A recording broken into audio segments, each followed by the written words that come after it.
Hi everybody, this is chapter 5, part 1 of The Boy in the Striped Pyjamas. I've split this into two parts as it is a very long chapter. There will be one question for part 1 and one question for part 2. So, chapter 5, out of bounds at all times and no exceptions. There was only one thing for it, and that was to speak to Father. Father hadn't left Berlin in the car with them that morning. Instead, he had left a few days earlier, on the night of the day that Bruno had come home to find Maria going through his things, even the things he'd hidden at the back that belonged to him and were nobody else's business. In the days following, Mother, Gretel, Maria, Cook, Lars and Bruno had spent all their time boxing up their belongings and loading them into a big truck to be brought to their new house at Outwith. It was on this final morning, when the house looked empty and not like their real home at all, that the very last things they owned were put into suitcases, and an official car with red and black flags on the front had stopped at their door to take them away.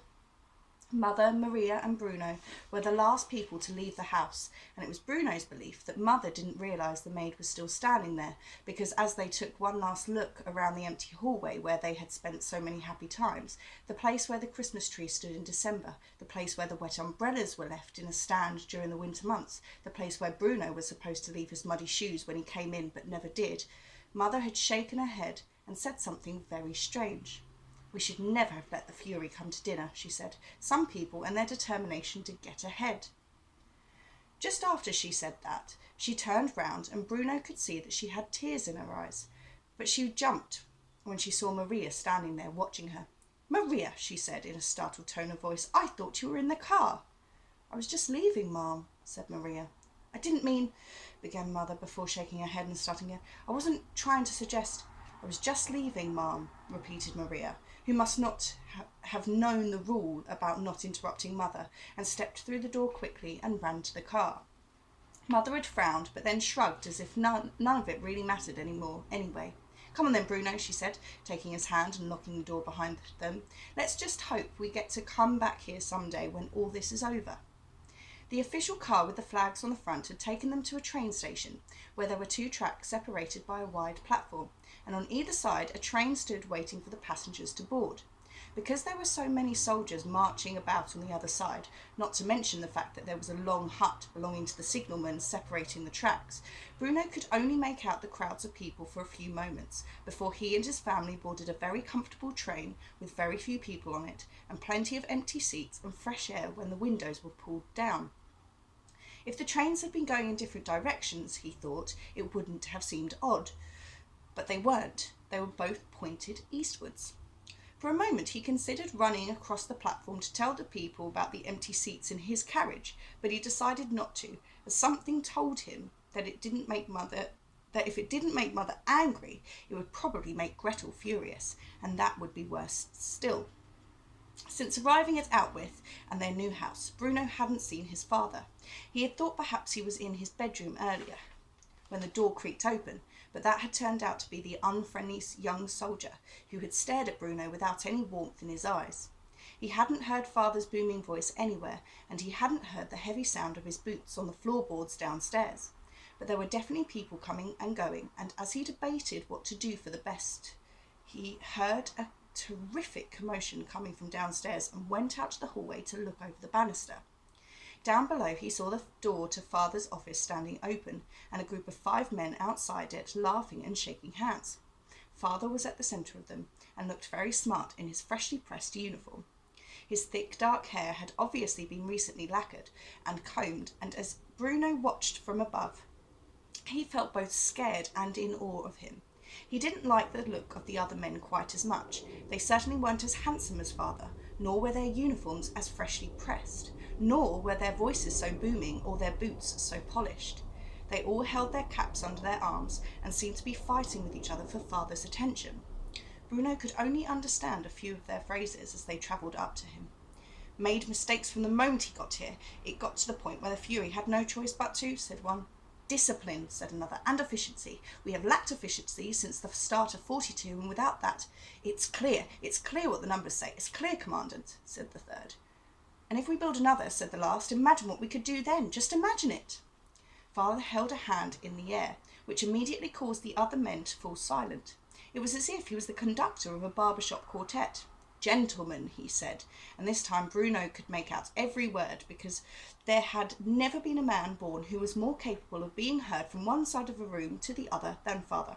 Your suggestions and your encouragement are very much appreciated, and the past is the past. Here we have a fresh beginning, but let that beginning start tomorrow. For now, I'd better help my family settle in, or there will be as much trouble for me in here as there is for them out there. You understand? The men all broke into laughter and shook father's hand. As they left, they stood in a row together like toy soldiers, and their arms shot out in the same way that father had taught Bruno to salute. The palms stretched flat, moving from their chests up into the air in front of them in a sharp motion, as they cried out the two words that Bruno had been taught to say whenever anyone said it to him.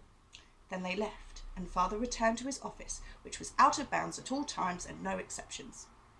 Bruno walked slowly down the stairs and hesitated for a moment outside the door.